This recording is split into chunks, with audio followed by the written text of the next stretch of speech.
Y hoy yo quiero compartir la palabra del Señor. La semana pasada comenzamos a hablar de los últimos tiempos y siempre en este lugar nosotros tratamos de traer mensajes al final del año, de lo que dice la Biblia acerca de los últimos tiempos, porque es una de las doctrinas que guía la iglesia de Cristo y es importante. Además, como le dijo el Señor al apóstol Juan, recibiendo la revelación del Apocalipsis, le dijo que sobre aquellos que leen y escuchan las palabras de esta profecía, hay una bendición adicional. Así que hay una bendición sobre cada uno de nosotros cuando nosotros, además de hacer lo que nos manda el Señor, nosotros leemos y estamos atentos a las señales de lo que está aconteciendo en el mundo. Porque nosotros, aquí presentes, los creyentes, debemos de dar respuesta a las personas que tengan preguntas y que no sepan. Nosotros estamos llamados a dar respuestas a preguntas. Así que yo quiero hoy hablarles, hermanos, con el tema: ¿está el mundo listo para el anticristo? ¿Qué cree usted? ¿Usted cree que el mundo está listo para el anticristo?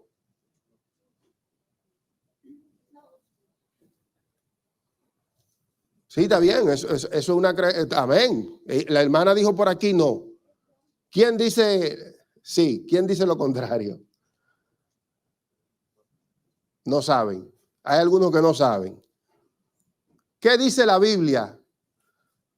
¿Qué dice la Biblia? En la segunda carta de Timoteo, el apóstol Pablo le dijo posiblemente a un grupo de creyentes que estaba así mismo, como unos decían sí y otros decían que no, y otros decían que no saben.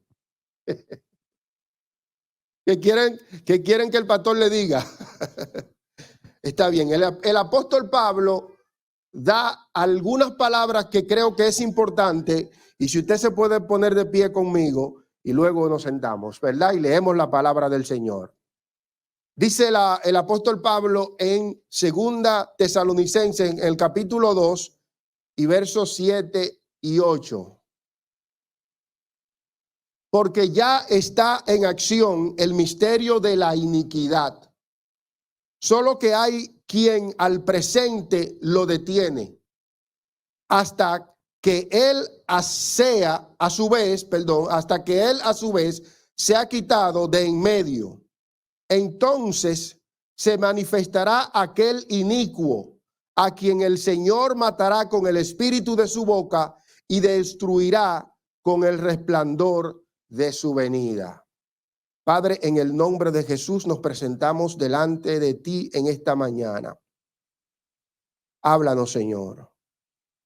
Ayúdame a hablar con libertad, con una palabra clara, Señor, que todos podamos entender y que nuestras inquietudes en este día sean respondidas a través de lo que tú dices en tu palabra. Te doy las gracias. Espíritu Santo, el único que puede convencer a la persona de pecado o de argumentos eres tú, el único que lo puedes hacer.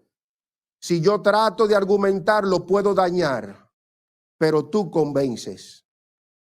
Convéncenos, Señor. Convence al que no cree, en el nombre de Jesús. Amén. Gracias. Pueden sentarse, hermanos.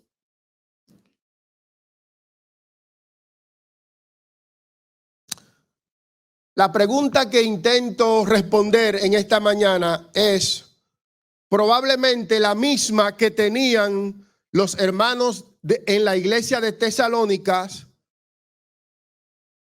La pregunta o preguntas que ellos probablemente tenían era: ¿está el mundo listo para el anticristo? ¿Está ya el mundo preparado para el anticristo? Y estamos hablando de alrededor de 2000 años atrás. ¿Está el mundo preparado para el anticristo? Ese es el tema. ¿Está el mundo, el anticristo? Ese punto ahora no va. Ese punto ahora no va. No me adelante el mensaje. Que quiero que los hermanos vayan con una sorpresa, así, una secuencia, ¿verdad? ¿Quién es el anticristo? ¿Estará vivo el anticristo? ¿Usted no ha pensado, estará vivo el anticristo? ¿Quién es el anticristo? Porque definitivamente, si usted ve las noticias, si usted ve lo que está aconteciendo en el mundo, usted puede decir, el fin del mundo está cerca. Las cosas que hoy están aconteciendo nos dicen que nuestra redención se acerca. Estamos viviendo momentos o tiempos de profecías bíblicas que dicen que el anticristo se manifestará en cualquier momento y la iglesia será removida de esta tierra. Usted sabe que la reina Isabel II tenía entre 25 a 27 años de edad cuando fue coronada reina en el Buckingham Palace. Cuando Adolfo Hitler fue elegido presidente de Alemania, tenía 45 años de edad. El primer mandato de Winston Churchill como primer ministro del Reino Unido comenzó cuando él tenía 65 años.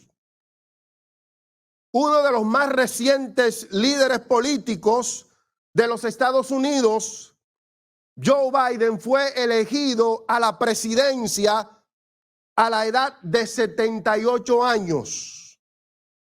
Esto me hace entender que como cualquier otro líder mundial, el anticristo ascenderá al poder cuando sea una persona adulta, por lo que posiblemente el anticristo esté con vida y esté creciendo como un niño o como un joven. ¿Quién es el anticristo? Primeramente, el término anticristo significa uno que se opone a Cristo o que toma su lugar, que usurpa el lugar de Cristo. Y es importante que nosotros hagamos una distinción entre un anticristo y el anticristo. Porque a lo largo de la historia han surgido muchos anticristos. Muchas personas que han estado en contra de lo que es Dios y han perseguido todo lo que Jesucristo representa. Pero a diferencia de el anticristo, que todavía no ha sido revelado, pero podemos estar seguros de que este hombre, de que esta persona viene porque viene. Porque la palabra de Dios es que lo dice. Si usted lee Primera de Juan capítulo 1 y verso 2, usted se dará cuenta que allí el apóstol dice que han surgido muchos anticristos, pero viene el anticristo. En la historia humana han habido muchos líderes malvados. Muchos líderes malvados. Líderes como Joseph Stalin, Adolfo Hitler, Mussolini. Estas personas, si combinamos la maldad, y una de las cosas más malas que hay es quitarle la vida a alguien. Si combinamos la maldad, Mussolini en 20 años mató 1 millón de personas. Adolfo Hitler mató más de 5 millones. Joseph Stalin mató más de 6 millones de seres humanos. Si pensamos en la historia, pero más atrás del Imperio Romano, emperadores como Calígula, Nerón, Domiciano, no se sabe cuál de estos tres fue el más horrible.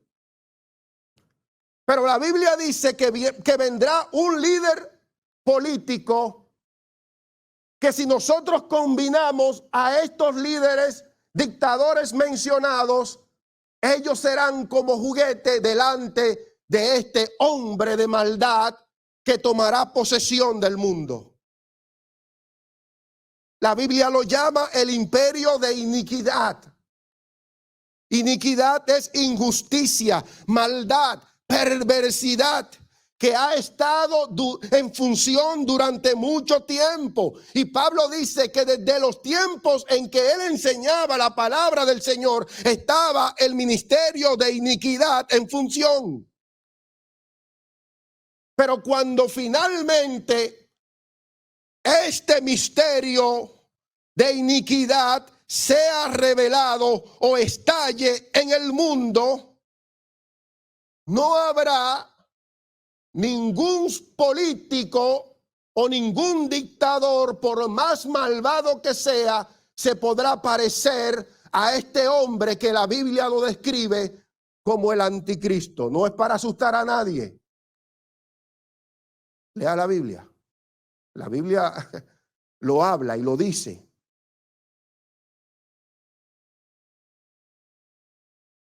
El anticristo establecerá un nuevo estándar de depravación de una manera que el ser humano todavía no ha visto. Los líderes dictadores, como ya les dije, serán como juguetes delante de este futuro líder mundial. Ahora, actualmente hay personas, hay gente poderosa que están en busca de un líder que dirija el mundo. Hay organizaciones que para nadie es un secreto, como el Foro Económico Mundial, las Naciones Unidas, entre otras, que están pidiendo que surja una persona que dirija el mundo, que lidere el mundo. Y muchas de estas organizaciones y sus líderes mundiales dicen que se necesita alguien que sea el que gobierne y que pueda dirigir el mundo, porque aparentemente el mundo se está saliendo de control. Un gobierno mundial es el concepto de una autoridad política única con jurisdicción sobre toda la tierra y toda la humanidad.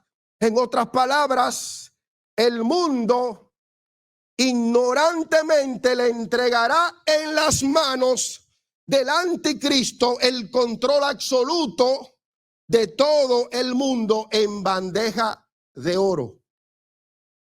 Cuando esto suceda, el anticristo tomará el control y todo el mundo estará debajo del dominio y de la autoridad de este hombre. Y este hombre formará un gobierno para que toda persona se someta a esa autoridad. Si hay personas que no se someten a esa autoridad, simplemente no podrán funcionar.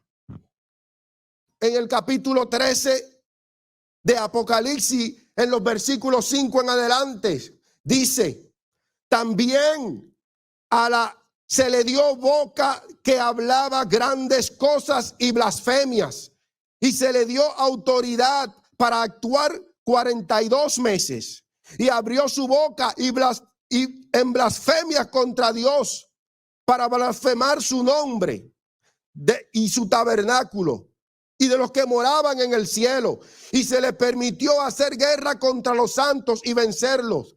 También se le dio autoridad sobre toda la tribu, pueblo, lengua y nación, y le adoraron todos los moradores de la tierra cuyos nombres no estaban escritos en el libro de la vida o del Cordero que fue inmolado desde el principio del mundo. A este individuo alguien le dio la autoridad para que fuera el gobernador o el rey o el príncipe o el dueño del mundo. Hay otro versículo que dice: ¿quién le entregó la autoridad al anticristo?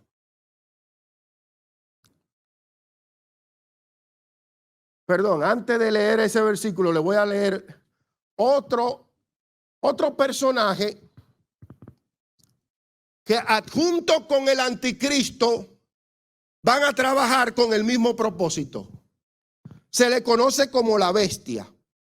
La bestia va a impulsar la agenda del anticristo y va a hacer que se cumpla. Dice Apocalipsis 13, versos 16 al 18.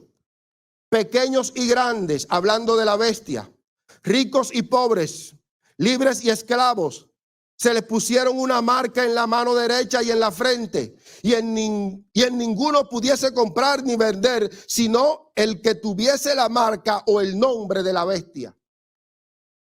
Va a aparecer un personaje, está el diablo que le va a entregar el poder al anticristo, y está la bestia que va a impulsar la agenda que trae el anticristo. Es como la trilogía diabólica.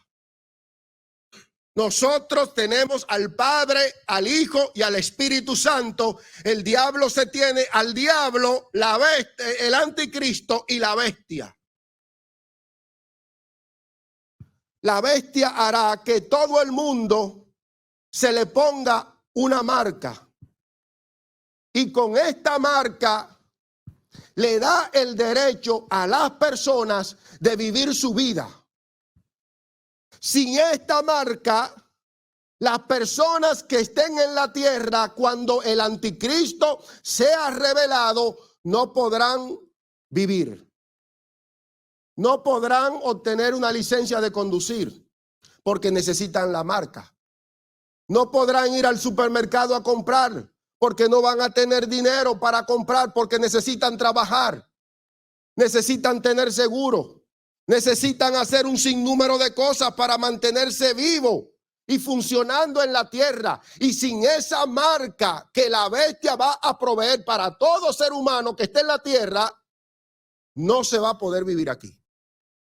Así que el anticristo y la bestia van a trabajar para gobernar el mundo. Y simplemente la vida será difícil si la persona no tiene esa marca. El mundo está buscando un líder.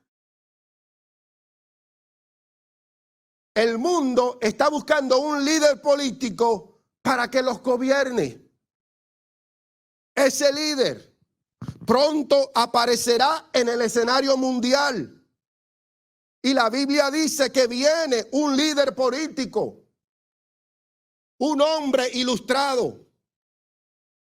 ¿Usted se da cuenta, hablando del ámbito político, que cuando un político de derecha o de izquierda, del centro, no importa de donde sea, cuando un político presenta sus ideas, no todo el mundo está de acuerdo?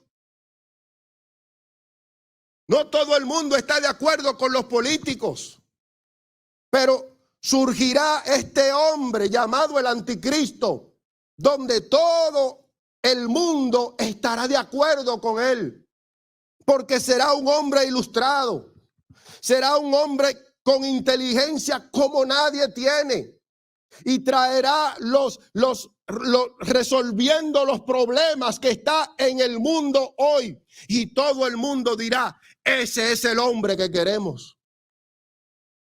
Eso me hace ver como cuando Cristo predicaba su mensaje, que uno o dos o tres aceptaban el mensaje, pero la mayoría no lo querían. Es más, cuando estaban pasándole juicio a Jesucristo, el grito de la multitud era: crucifíquenlo. Al contrario de este hombre, del anticristo, que la gente dirá: ese es el hombre que deseamos. No es que todos los gobiernos van a ser obsoletos, no. Usted sabe cómo las empresas tienen los dueños. Debajo de los dueños, un ejemplo, Walmart, están los dueños. Están entonces el board que hace todas las decisiones. Luego están los managers, el manager superior, y luego los managers de zona, y luego los managers de cada tienda. Así será el gobierno del anticristo. Todos los presidentes y los líderes mundiales le rendirán cuenta a este hombre y pondrán sus ejércitos a la orden de este hombre. El anticristo gobernará todo el mundo y todos los gobiernos de la tierra lo van a apoyar.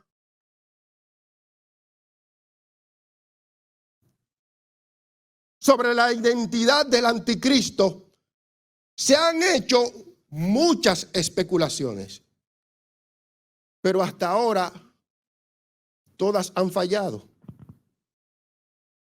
Cuando la gente dice lo que la Biblia no dice, se pierde credibilidad. Como pastor de este lugar, como pastores, nosotros nos cuidamos de decir lo que la Biblia no dice. Si la Biblia no lo dice, el líder que está al frente no está llamado a decirlo. La Biblia dice que lo revelado le pertenece a nosotros. Lo que Dios ha revelado nos pertenece a nosotros. Ahí analicemos, ahí saquemos conclusiones, porque ha sido revelado. Pero lo que no es revelado le pertenece a Dios. De este púlpito, como pastor de esta iglesia, como pastores, mi esposa y yo de este púlpito, nosotros no vamos a estar inventando ni diciendo cosas que la Biblia no dice, solamente para que unos o personas digan: ¿cuánto sabe ese hombre? No, nos vamos a limitar a lo que dice la Biblia. Y yo le pido a cualquier persona que sea líder de grupo, que esté dirigiendo, que esté enseñando en este lugar, que se limite a enseñar lo que dice la Biblia. Nosotros no queremos confusión, ni queremos ser parte de esa gente que hablan por hablar. Después terminan en ridículo y pierden su credibilidad. El día que Dios quiera decir algo, ya está aquí.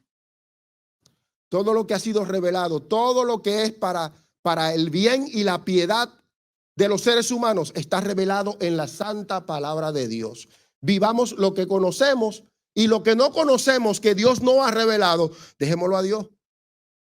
Que Él sabrá lo que va a hacer con esa palabra que no ha sido revelada. Amén, hermanos. Entonces la pregunta es: ¿quién es el anticristo?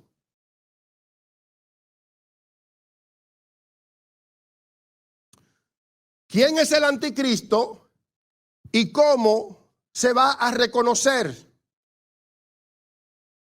La Biblia no identifica con claridad quién es el anticristo. Pero la Biblia, que es el libro más confiable y con más información acerca de este personaje,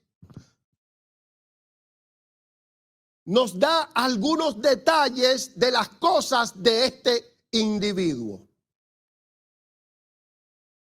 Muchos educadores y eruditos de la palabra de Dios especulan que el anticristo vendrá de la unión de 10 naciones o del renacimiento del imperio romano. Léase Daniel capítulo 7 y versos 24 y 25 y Apocalipsis capítulo 17 y verso 7.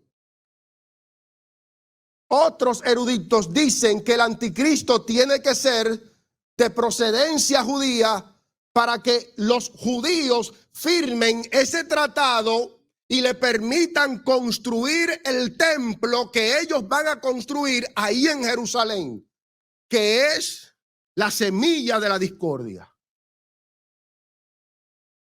Ese individuo, el anticristo, hará que eso sea posible. El único. Mire, se han hecho tratados ahí en Israel con los palestinos, con los árabes, y nunca, siempre que se está llegando a un acuerdo final, sucede algo y se irrumpe en una guerra y en una violencia. En estos días estuve viendo de uno de los primeros ministros de Israel en los años 80, que estuvo a punto de firmar un tratado de paz con un hombre, líder de los palestinos, llamado Yasser Arafat. Y el día anterior de firmar el tratado de paz, uno de los mismos judíos le dio un tiro. O sea, ahí nadie ha podido. Pero llegará un líder que ese hombre hará un tratado de paz y todo el mundo estará contento y feliz. ¿Qué dice la Biblia del anticristo? La Biblia dice del anticristo que un día será revelado. En 2 Tesalonicenses capítulo 2 y versos 3 al 4 dice el apóstol Pablo: nadie os engañe en ninguna manera. Hermano, que nadie lo engaña a usted. Se trata de nosotros no ser engañados, porque somos fácilmente engañados. Jesús nos comparó a nosotros como ovejas en medio de lobos. Fácilmente una persona con mucha capacidad, con gran elocuencia, con manejo de las escrituras, hablando cosas lindas, nos engaña fácilmente. Pero nosotros de ninguna manera debemos dejarnos engañar de nadie. Por eso es importante que cada uno de nosotros estudiemos la palabra de Dios. No le deje el estudio de la palabra de Dios al líder que está al frente de usted.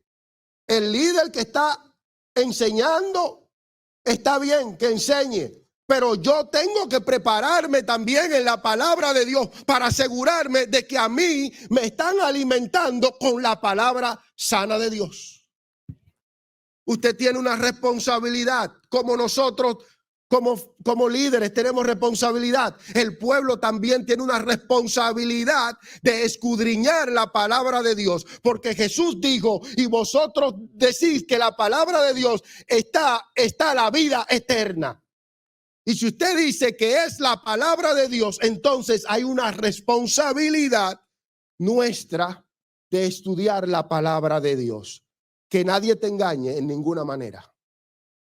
Porque no vendrá sin que antes venga la apostasía y se manifieste el hombre de pecado, el hijo de perdición, el cual se opone y se levanta contra todo lo que se llama Dios y es objeto de culto, tanto que se sienta en el templo de Dios como Dios, haciéndose pasar como Dios. Vendrá ese hombre.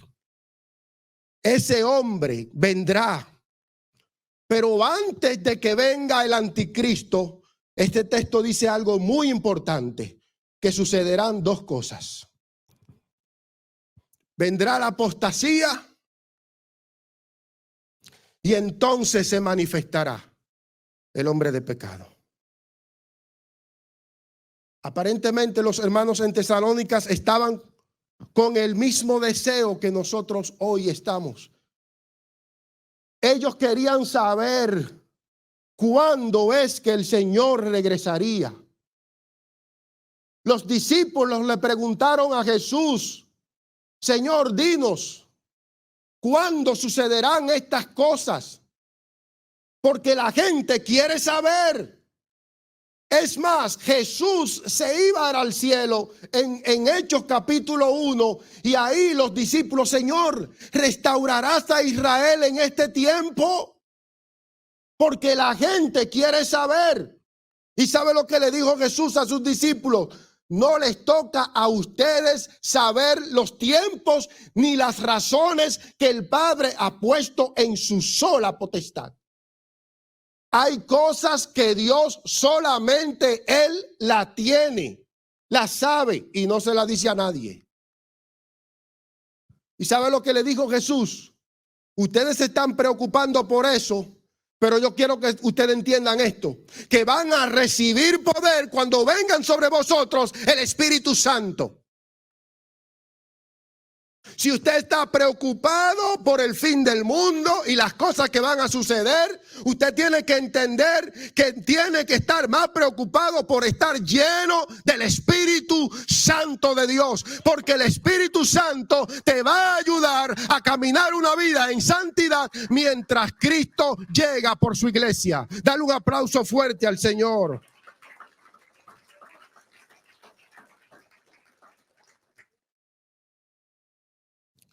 Entonces la Biblia dice que una de las características que aparecerán antes de que ocurra el arrebatamiento de la iglesia, porque no puede darse el hombre de pecado antes de que ocurra el arrebatamiento de la iglesia, pero antes de que ocurra el arrebatamiento de la iglesia vendrá una gran apostasía.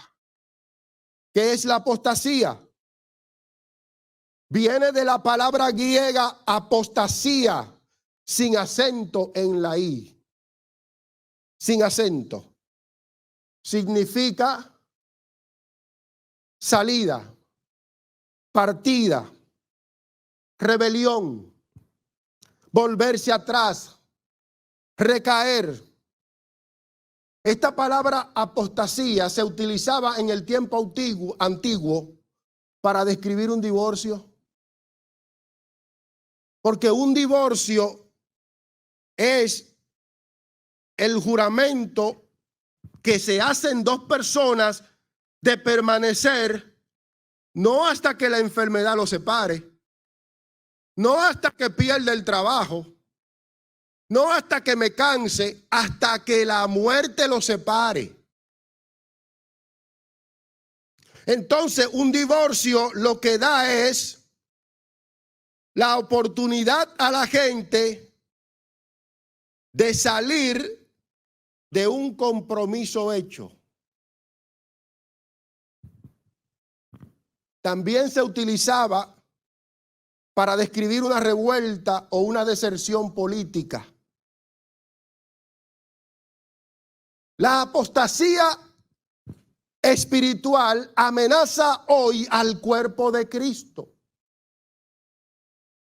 Porque al igual que en el ámbito político o en el caso de un divorcio, es la negación, el abandono o el alejamiento de la fe cristiana. Y cuando vemos que la apostasía va en escalada, podemos decir que el anticristo o el arrebatamiento de la iglesia está cerca.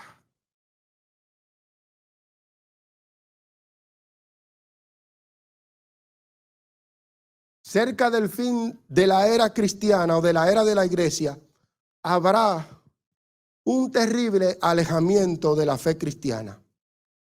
El apóstol Pablo le dijo en primera de Timoteo capítulo 4 y verso 1: pero el Espíritu dice claramente que en los postreros tiempos algunos apostatarán de la fe, escuchando a espíritus engañadores y a doctrinas de demonios. En los tiempos finales, algunos abandonarán la fe cristiana. Pondrán oído a espíritus engañadores. O sea, demonios utilizarán personas para engañar a gente que tiene la fe en Cristo. Utilizará el diablo sus demonios para seducir a personas. Porque hay gente que siempre anda buscando escuchar cosas nuevas. Y hay peligro en eso. Porque nosotros somos el resultado de lo que Adán y Eva le pusieron atención. Satanás le dijo a Eva: con que Dios ha dicho. Y ella comenzó en una conversación. Tanto Eva como Adán. Eva tenía que decirle: olvídate, yo no voy a hablar con una serpiente. Y si habló con una serpiente, entonces Adán tenía que decirle a Eva: es verdad que tú hablaste con una serpiente, pero Dios nos dijo a nosotros y ya se acabó esto. Pero nosotros, los seres humanos, siempre queremos escuchar cosas nuevas. Y hay peligro. Hay peligro cuando uno le pone atención a estos falsos maestros que engañan y el diablo los está usando para desviar a los hijos de Dios de su propósito, de lo que Dios tiene como propósito para su vida en esta tierra. Porque Dios nos creó a nosotros con propósito y Dios nos salvó de este mundo con propósito. Y usted tiene que entender el propósito de Dios. Y si todavía usted no entiende y no sabe el propósito de Dios sobre su vida, no se desespere. Siga caminando, siga leyendo la palabra, siga asistiendo a su congregación, siga buscando de Dios, que Dios te va a revelar cuál es el propósito por el cual tú estás con vida en este siglo XXI. No se desespere. No se desespere. Espera el tiempo de Dios. En los últimos tiempos muchos caerán de la fe, se apartarán. Dirán: eso no es para mí. Eso es lo que implica la apostasía. La apostasía implica una posición en la que se puede caer. Es como una profesión que uno abandona cuando uno quiere. Así es la apostasía. Es una posición en la que usted está, en la que nosotros estamos, o en la que podemos caer. Podemos caer de la fe en Cristo si nos descuidamos de nuestra fe. Y eso se llama apostasía. Se trata de un abandono deliberado de la fe cristiana.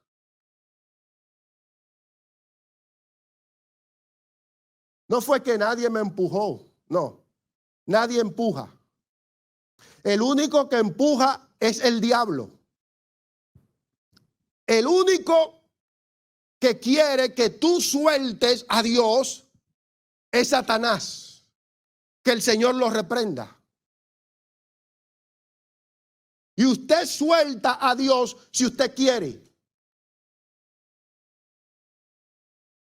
Es más, cuando usted conoce a Dios,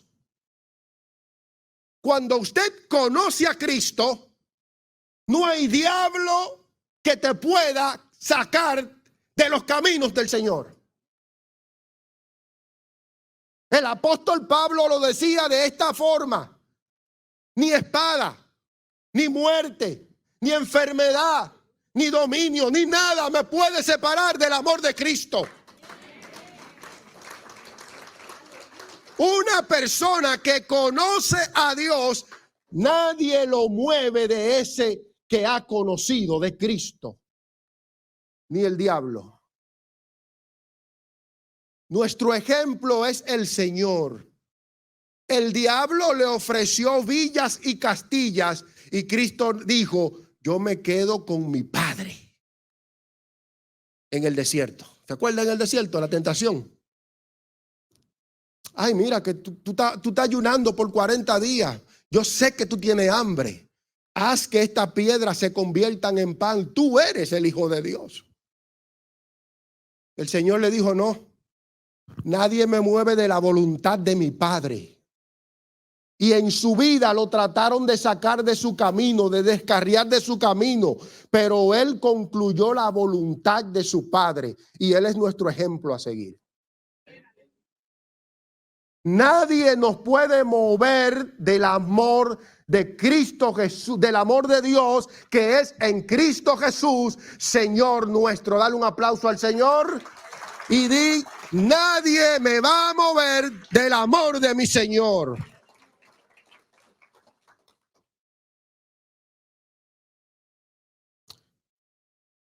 La gente se va a apartar de la iglesia, hermano, de su fe cristiana.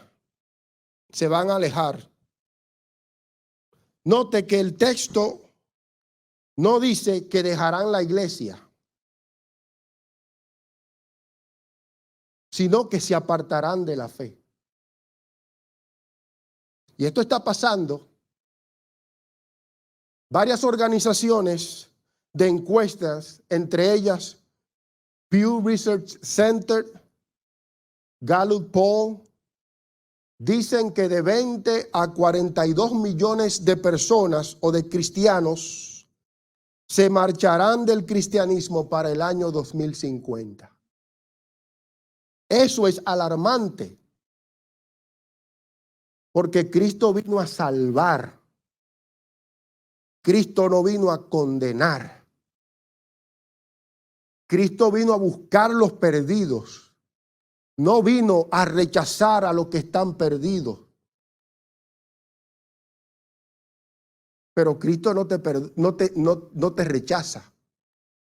No importa en la situación que usted esté viviendo hoy, si está alejado de Dios, Cristo no te va a rechazar. Cristo no te rechaza. Él vino para demostrarte su amor y lo hizo en la cruz del Calvario. Lo que podemos caer somos nosotros y alejarnos de Dios, pero Dios nunca se alejará de nosotros. Si usted hoy se siente alejado de Dios, arregla tu vida con Dios hoy, ahora. Hazlo ya. Arregla tu vida con Dios y que ninguno de nosotros seamos una de estas estadísticas para el año 2050. No, que nuestra fe crezca. Que nuestra familia que Dios nos ha dado crezca también amando y sirviendo a Dios. Y que nosotros podamos ser canal de bendiciones para atraer más personas al Dios vivo. Que estas estadísticas no caigan en nuestra vida.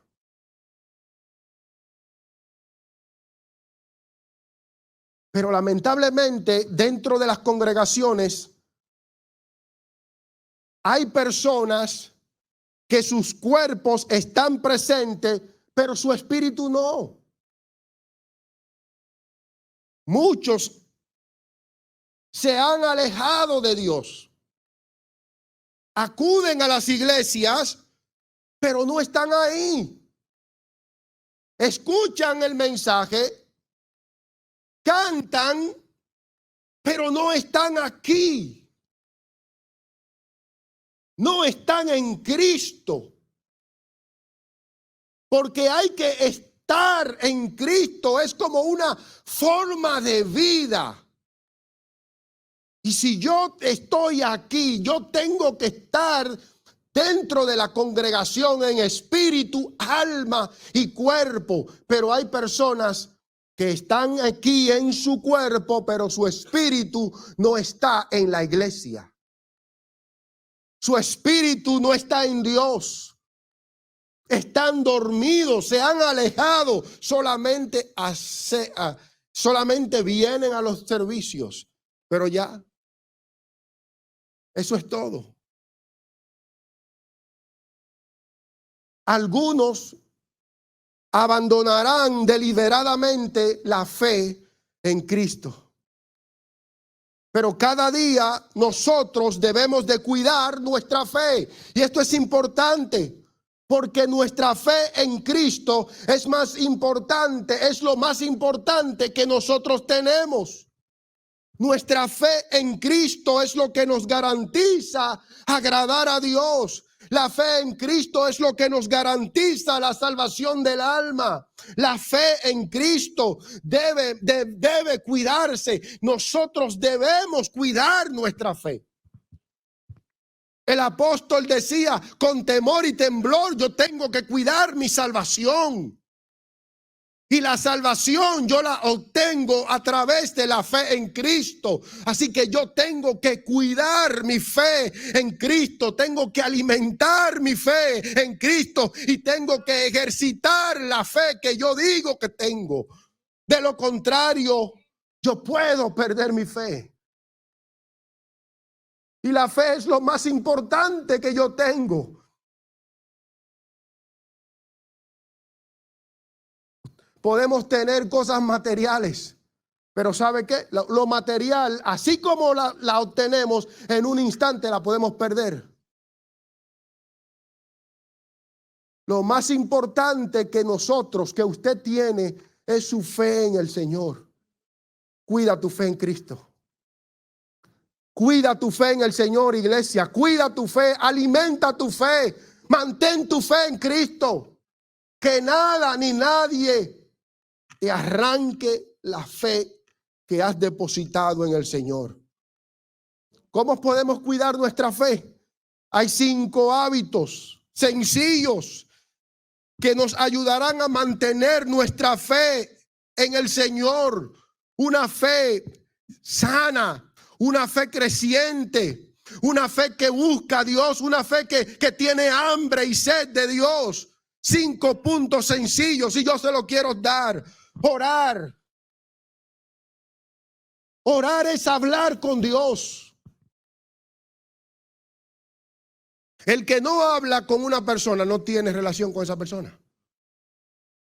Usted se monta en un minibús, usted va a Miami en un minibús y usted va solo. Ese minibús, usted no va solo en ese minibús. Usted va solo porque no va nadie cerca de usted con usted. Pero en ese minibús tal vez vayan 40, 50 personas, 60 personas. Y usted, como no los conoce, usted no habla con ellos. Esa gente usted no lo conoce. Pero cuando alguien va con usted que usted conoce, un amigo, un hijo suyo, su mamá, su compañera, su compañero, usted puede que haya espacios cuando habla, ¿verdad? Porque usted no se va a tirar 4 horas hablando. Hay que dar receso. Hay que tomar agua. Hay que pensar en qué se va a hablar.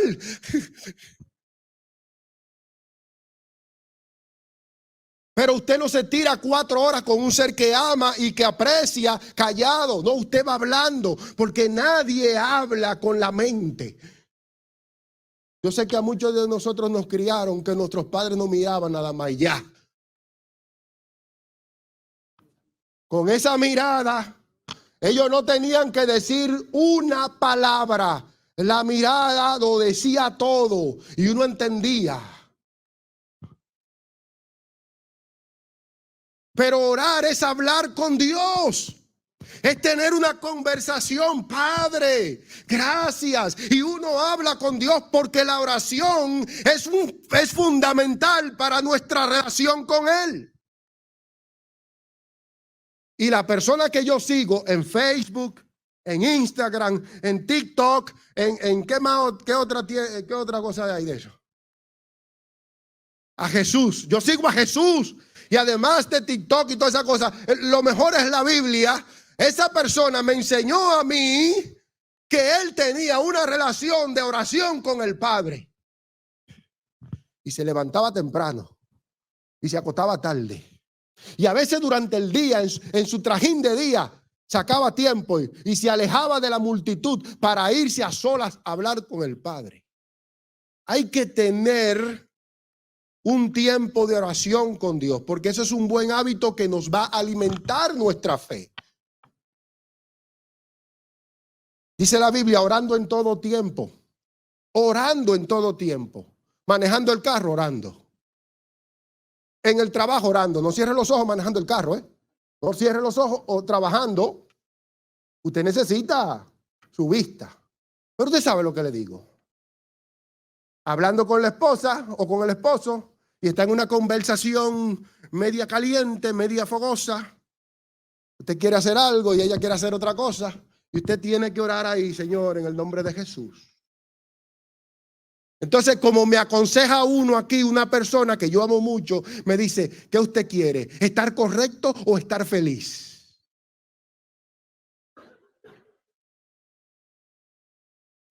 Pues yo soy de los que digo, yo quiero vivir en paz. Un día de esto el Señor me va a iluminar para yo decirle, tú ves, mi amor.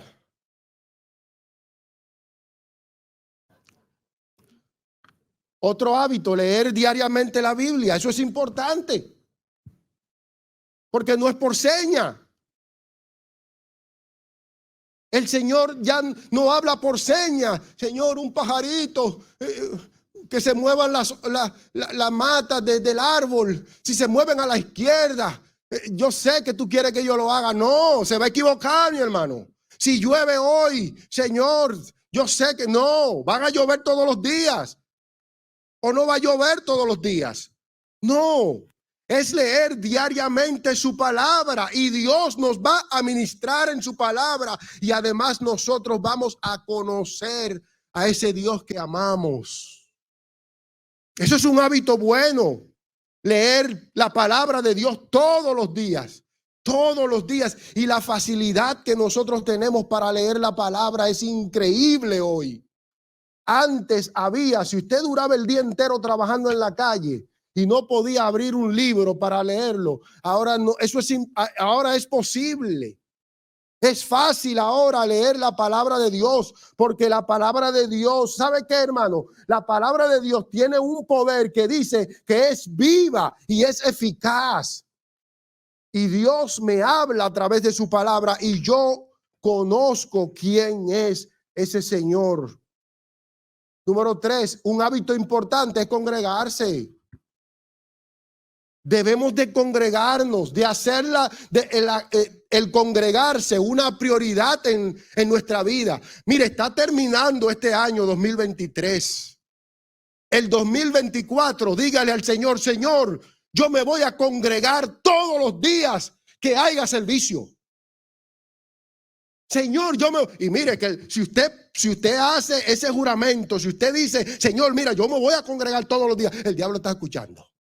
Así que él te va a tirar una cascarita para ver si tú resbalas. Y cuando tú resbalas, él dice, lo tengo. Pero usted, si le vino un visitante, mira, llegaste a buena hora. Porque a las 10 tengo que estar en la iglesia. Vámonos. El congregarse es un buen hábito. Eso nos va a ayudar a nosotros, hermano, en nuestra relación con Dios. La fe es importante, tener la fe importante en el Señor. Y una de las cosas que nos va a ayudar a nosotros, además de orar, de leer la Biblia todos los días, es el congregarnos. Porque la Biblia, hermanos, les exhorta a que no nos dejemos de congregar. Mire, como algunos tienen de costumbre, yo no sé si esto lo escribieron en estos días. Porque hay personas que tienen, parece, esa costumbre desde siempre. No, yo no voy a ir al culto hoy porque está lloviendo. No, yo no voy a ir al culto porque está muy caliente. Ay, yo no voy a ir al culto porque estoy muy cansado. Tal vez el Señor te hace descansar aquí. El Señor renueva tu fuerza aquí. Y cuando usted salga de aquí, después de 2 horas, 3 horas de culto, 4 horas de culto, 5 horas de culto, alaba la gloria de Dios. ¿Quién dice que amén? Cuando usted sale de aquí, se va a su casa y dice, voy ahora a descansar, par de horas, gloria a Dios. Oiga, y el Señor le da un sueñito y usted se levanta de ahí nuevo. Entonces, vino a renovar su espíritu y se está renovando su cuerpo en su casa. Hay que congregarse. Hay que congregarse, decirle al Señor, heme aquí. Aquí estoy. El primer diezmo de la semana te voy a dar. ¡Tum! Y ahí estoy el domingo. Y ahí estoy todos los días que la iglesia haga una convocatoria para estar. Trato de llegar. Otra cosa importante es ayunar. Porque el ayuno nos ayuda a nosotros a que ese deseo carnal que todos tenemos, aquí nadie priva en santo. Aquí no hay santo más nadie. No hay nadie más santo que nadie. Que cuando a nosotros nos pisan un dedo, especialmente el dedo que está enfermo, hay santo. A todos nos hace falta una cucharita de santidad. A todos. A todos nos hace falta una porción más de santidad. ¿Y cómo vamos a nosotros a doblegar la carne? A decirle, aunque te tengo conmigo, aunque tengo esos deseos de la carne, en el nombre de Jesús, yo te voy a dominar. Es a través del ayuno. Es a través de ayunar. Hay que decirle, no di que ayuno de que déjame ayunar el teléfono. ¿Qué es eso? El teléfono no puede dominar a mí. Déjame ayunar Facebook. ¿Qué es eso? ¿El Facebook es la carne? No. El apóstol Pablo dijo, he descubierto un mal que hay dentro de mí. Hay dos fuerzas que pelean. Uno es hacer el bien, pero hay un mal que cuando me hacen daño, ese monstruo, como dicen por ahí, lo que quiere es salir. Y a través de subyugar la carne, a través del ayuno, nosotros podemos vencer ese monstruo, si puedo decir, que quiere salir. ¿Sabe lo que va a salir de nosotros cuando estemos llenos de Dios? Lo que va a salir de nosotros es el fruto del Espíritu. ¿Alguien se lo sabe, el fruto del Espíritu? ¿Alguien se lo sabe? ¿Lo podemos decir? Ayúdenme. Amor, gozo, paz, benignidad, paciencia, bondad, fe, mansedumbre y ¿qué más? Templanza. Oiga, dése un aplauso a usted mismo ahí.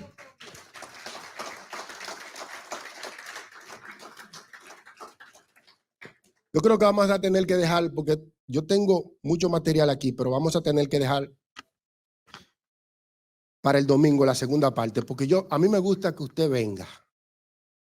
Y usted sabe otro hábito que nosotros podemos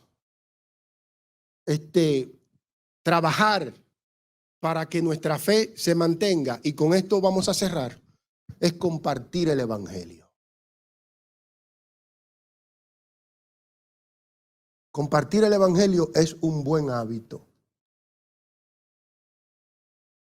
Porque yo estoy participando del mandato de la gran comisión que dio nuestro Señor Jesucristo. Y por todo el mundo y predicad el evangelio a toda criatura. Yo estoy participando de esta gran comisión que Dios me puso en mis manos. Háblale a la persona que no conoce de Jesús. Háblale a la persona que tiene un matrimonio que está al punto de divorcio. Háblale al hijo que quiere abandonar el hogar de su papá, de su mamá. Háblale de mí, háblale del amor, háblale de la salvación, háblale de lo que le espera si muere sin Cristo. Háblale del cielo, háblale de las bendiciones que Dios tiene para ellos. Háblale, compartir el evangelio. Y si yo comparto el evangelio, mire hermano, mi papá es un hombre sabio. Ese señor es un hombre sabio. Míralo ahí, mire. Don Mario, levante la mano.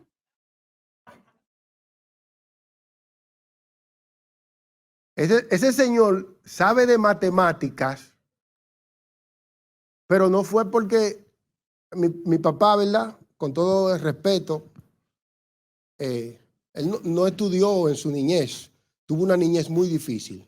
Igual que seguro muchos padres de nosotros tuvieron una niñez muy difícil, criándose en un campo donde no había ni siquiera energía eléctrica. Entonces, desde una edad muy temprana, él tenía que trabajar en los bateyes, en el campo, ayudando con caña y haciendo tantas cosas. Y yo no sé cómo su mamá, a una edad de 12 o 13 años, le permitió irse solo, sin familiares y sin nada, a la gran ciudad de Santo Domingo en ese tiempo. De un campo a una inmensa ciudad, solo. No pudo estudiar. Estudió ya estando mayor, ¿verdad, papá? Fue a la escuela con mi mamá también.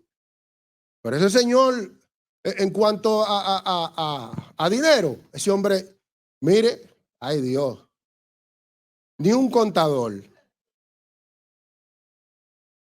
Ese hombre sabe manejar su finanza, ni un contador. Y yo le doy la gracia a Dios que este señor, mi papá y mi mamá, conocieron a Cristo a una edad temprana.